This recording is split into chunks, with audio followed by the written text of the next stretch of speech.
हमारे समाज में आज भी ये प्रवृत्ति देखी जाती है कि हम अक्सर किसी की उम्र, पद या दिखावे के आधार पर उसे सम्मान देते हैं, चाहे उसके भीतर कितना भी खोखलापन क्यों ना हो। आज की बात के लिए हमने धम्मपद से जो कहानी चुनी है, वो कहानी हमें सिखाती है कि असल मूल्यांकन व्यक्ति की आंतरिक अवस्था से होना चाहिए, न कि केवल उसकी उम्र या वरिष्ठता के आधार पर। स्वागत है आपका। ये जो कहानी है, ये कहानी तथागत भगवान गौतम बुद्ध ने श्रावस्ती के जेतवन विहार में कही थी। ये प्रसंग भिक्षु भद्दिय से जुड़ा हुआ है, जिन्हें उनके छोटे कद के कारण लोग लकुंटक भद्दिय यानी बहुत छोटे भद्दिय कहते थे। एक दिन लकुंटक भद्दिय थेर तथागत बुद्ध से मिलने आए। वे उन्हें वंदन कर लौट रहे थे कि रास्ते में 30 अरण्यक भिक्षु जो जंगल में साधना करते हैं, तपस्या करते हैं और अपने आश्रम को तोड़ने के लिए जो उन्हें साधना करनी होती है वो करते हैं, उन्हें अरण्यक भिक्षु कहा जाता है। इन 30 अरण्यक भिक्षुओं ने उनको देखा। उन्होंने भद्दिय थेर को देखा, लेकिन उन्हें एक छोटा सा श्रामणेर यानी कि नया भिक्षु समझकर छोड़ दिया। वे आगे चले गए और ये तथागत बुद्ध के पास मिलने के लिए पहुंचे।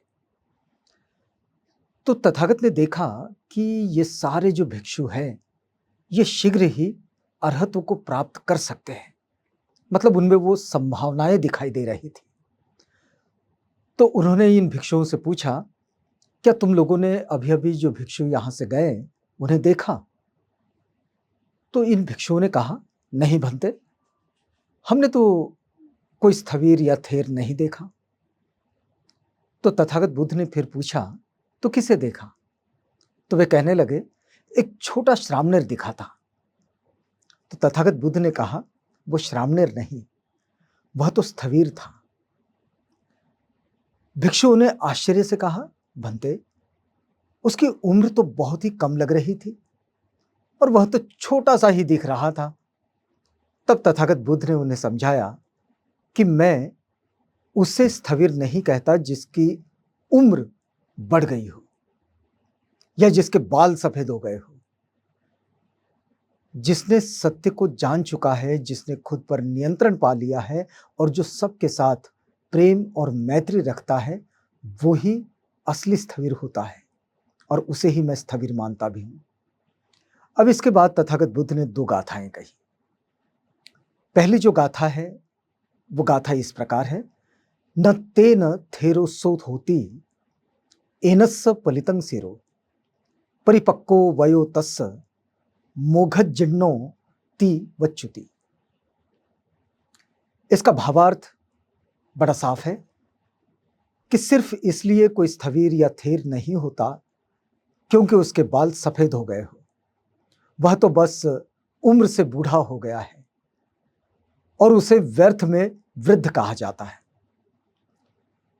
इसी से जोड़कर एक दूसरी गाथा भी तथागत बुद्ध ने कही और वो गाथा इस प्रकार है कि यम्हि सच्चं च धम्मो च अहिंसा संयमो दमो स वे वंतमलो धीरो थेरो इति पवच्यति। इसका भावार्थ यह है कि जिस व्यक्ति के भीतर सत्य, धम्म, अहिंसा, संयम और आत्मनियंत्रण होता है, जिसने अपने भीतर की बुराइयों को छोड़ दिया है, वही समझदार और सच्चा स्थविर कहलाता है।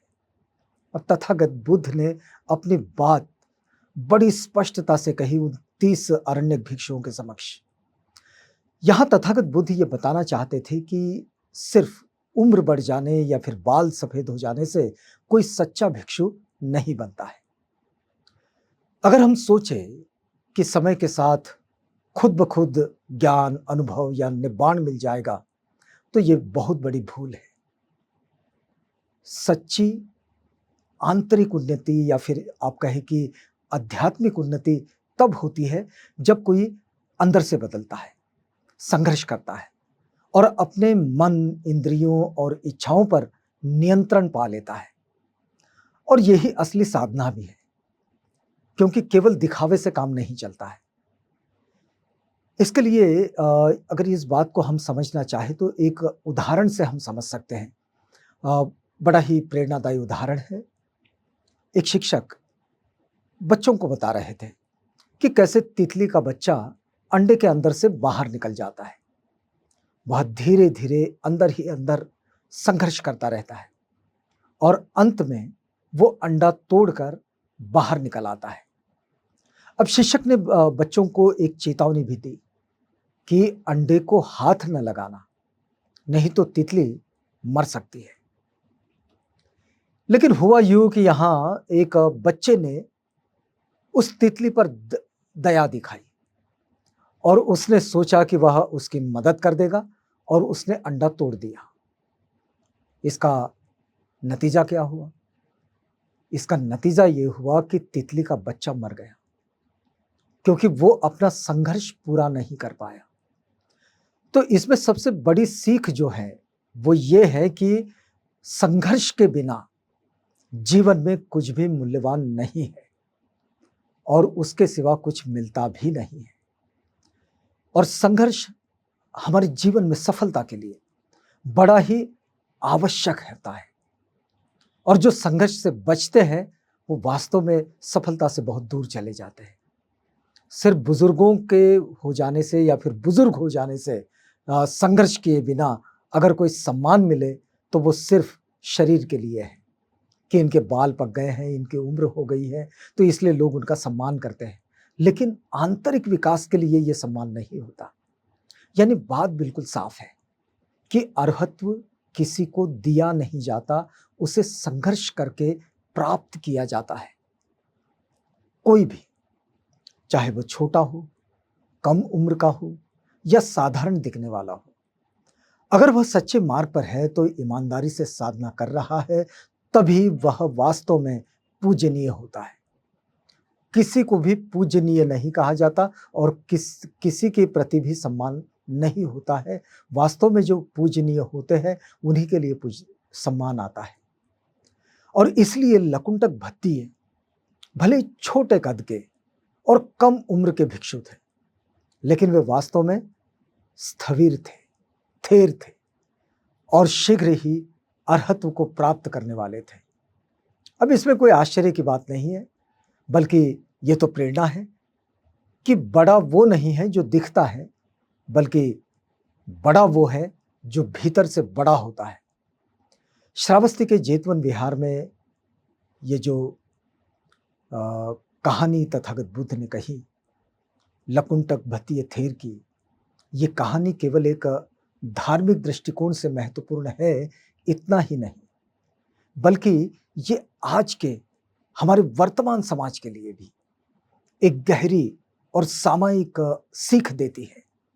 ये कहानी हमें बताती है कि सम्मान, श्रेष्ठता और वरिष्ठता केवल उम्र या बाहरी रूप से नहीं आती है, बल्कि आंतरिक परिपक्वता से आती है। सत्य की अनुभूति, संयमित आचरण, इससे ही कोई व्यक्ति सच्चे अर्थों में पूजनीय बनता है। तथागत भगवान गौतम बुद्ध द्वारा कही गई ये गाथाएं कि सिर्फ बाल सफेद होने से कोई स्थविर नहीं होता। जो सत्य, संयम और अहिंसा में स्थित होता है वही सच्चा स्थविर होता है। ये बात आज भी उतनी ही प्रासंगिक है जितनी उस समय थी जब तथागत ने इसे कहा। बाहरी रूप से नहीं, भीतर से महान बनो। आंतरिक संघर्ष से मिलती है सच्ची उपलब्धि। लकुंटक भत्तिय थेर की ये जो कहानी है, ये बिल्कुल स्पष्ट करती है कि केवल समय बीतने से कोई आध्यात्मिक उपलब्धि नहीं मिलती।